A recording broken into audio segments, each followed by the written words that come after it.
Hi there, I'm user-friendly. This is the Machinedrum UW MK2. Syntakt.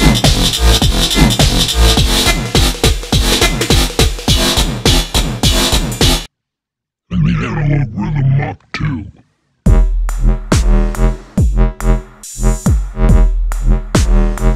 Now, let's start with physical size. This one's the medium one, small one, and the biggest one. And, yeah. This one has pads. This one doesn't, and this one doesn't. These pads aren't that great, but one of the things that's nice about it is you can compare sounds to each other very quickly when you're doing your sound design, just by tapping them and hearing how they sound in relation to each other, like this.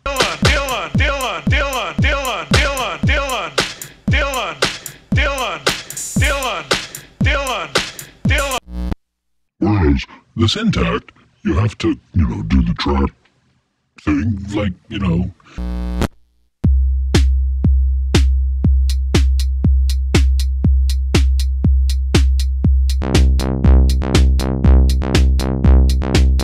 and it's just not quite as fast.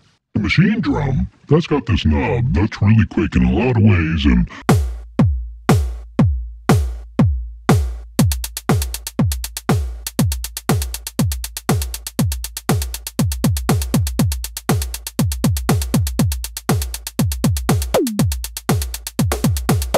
I think I actually overall really prefer this. It's very fast. The knob, I mean. As far as overall workflow, the Syntakt is extremely fast. You can get something going very quickly.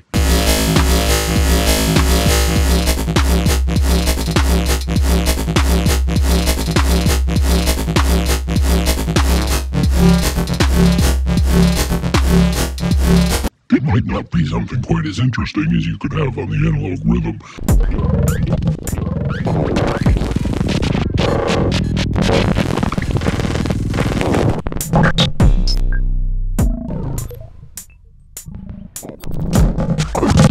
Or, Machinedrum.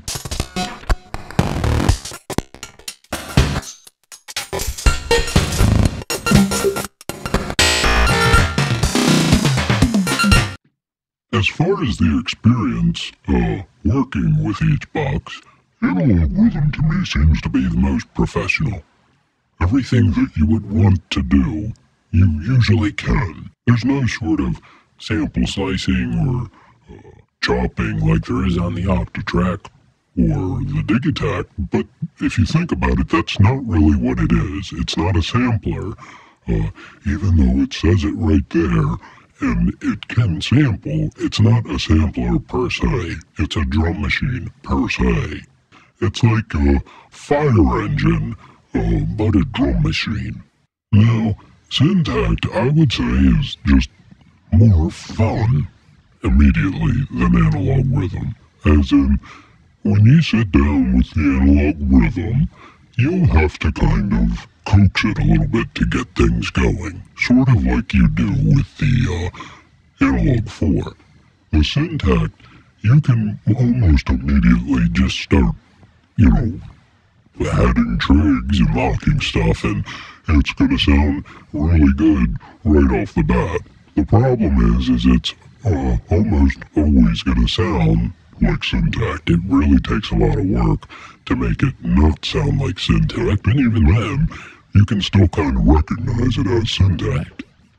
The Analog Rytm avoids that largely because it has the ability to sample, so it doesn't take much in the way of adding a sample on top of the analog voice to make it sound like something new. You'll still hear that Analog Rytm tone, but Syntakt, there's no way to really cover up the Syntaktness of it. But again, it's streamlined. I almost would say that in a live situation, not that I know anything about playing live, but I would almost say Syntakt is probably the safer bet. If you're going to be making music live on the fly. But then again, if you're going to actually have something largely prepared, which I think most of the time that would be the case, Analog Rytm has, scenes, and the performance mode, basically, you can assign different, parameters, and then the pads will be pressure sensitive to those parameters. So say you have a, filter sweep. The more you push it down, the more it'll sweep the filter. Dylan!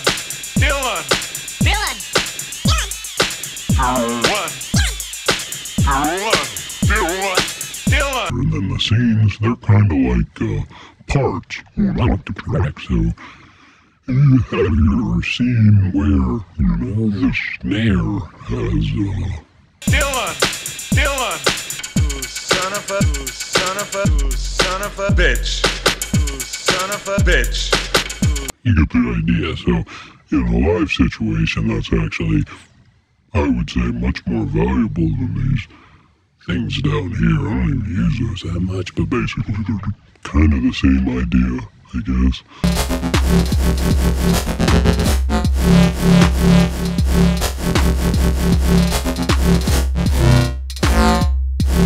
I don't ever use them because I don't ever perform. The scenes and performance stuff on the rhythm, they can actually be valuable in a, studio context because you can resample the sort of effects that you're getting from the performance and scenes and things like that. On Machinedrum, what you can actually do is assign one of the tracks to a control machine, essentially. So there's one for control all, which essentially will control all of the knobs for all of the tracks from one track.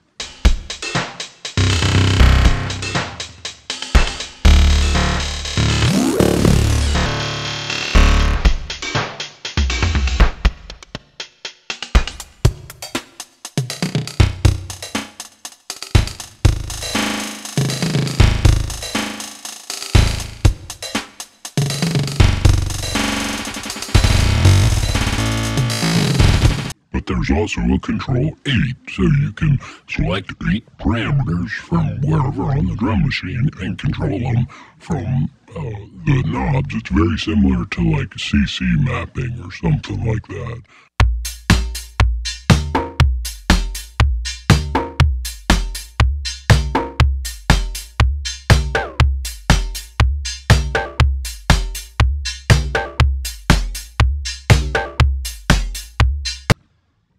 I almost wouldn't say that this is immediately the first time you use it, it's very fun. But the more you work with it, you find that it's almost like you can't ask it to do what you want it to do. You sort of just do stuff with it, and in a way it almost does what it wants.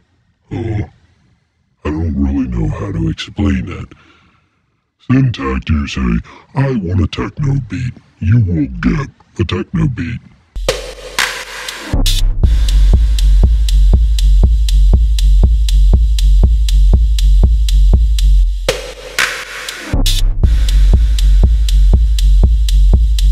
On Machinedrum, you say, I want a techno beat.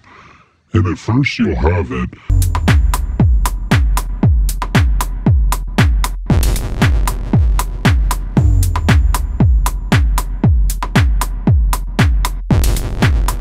And then it just sort of does what it wants and goes off in some other crazy direction.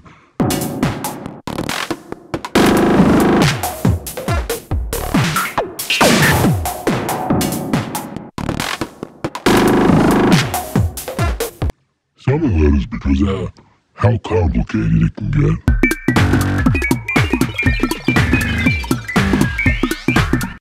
What do I mean by getting complicated? Well, on the Machinedrum, any one track has one LFO. That one LFO can control one parameter on the track that it's on, or it can control another track. In theory, you could have one track that is being controlled by every other track's LFO. Now at first that's not very complicated, but in the process of using the box, say, you want to add an LFO to the decay of your hi-hat. You say, that sounds cool. Now I want to add another LFO to the pitch, so you quickly go over here and just grab another track and sloppily add it to the hat you're working on, and now that one and that one are controlling it, and you sort of forget that. So now you have two LFOs, one of them is on the track you're on, the other one is on another track, but you forgot what track that was. So anyway, you're going along with your crazy glitch speed, and then you decide you're going to add a control all. So a control all, again as I said before, is going to control all of the parameters. One of the parameters is the LFO depth. That's going to control the LFO depth for all of the tracks. So now, the LFO may have gotten turned down, or maybe it hasn't, or who knows what. And then you add a reverb on everything, and you had the settings perfect, but then you had a control track controlling the reverb, but now the control all track is messing with the reverb where it originally was before. And on top of that, Machinedrum can sample, and to do that you would have a record track on one and a playback track on the other. So now every time you add a trig, it's going to start recording, and then the other track will play it back. So those are doing their thing, but again you have the control all thing. So the volume for the record track, you could accidentally bump that. Now that's not where you had it. But it leads to really cool results. Whereas with Syntakt or the rhythm, whatever happens, that's it. It's all contained to that track. You're not going to affect one track from another track, so on and so forth. Aside from the sort of way you can do trig conditions and things like that on Analog Rytm, but I won't get into any of that. Actually, I think you can do it on this too, can't you? Oh, wow, Huh. Learn something every day. I thought, it's just the percentage. It's a little different on the rhythm. You have more options. I'm not going to get into that. So anyway, I guess that's kind of the basic rundown of these boxes. I don't got a whole lot more to say about it. They're all so different. Anyway, the rest of this video is just going to be sounds from each box. I'll put a link to download the individual sounds in the description. That way, if you want to use them for something, you can. Well, goodbye.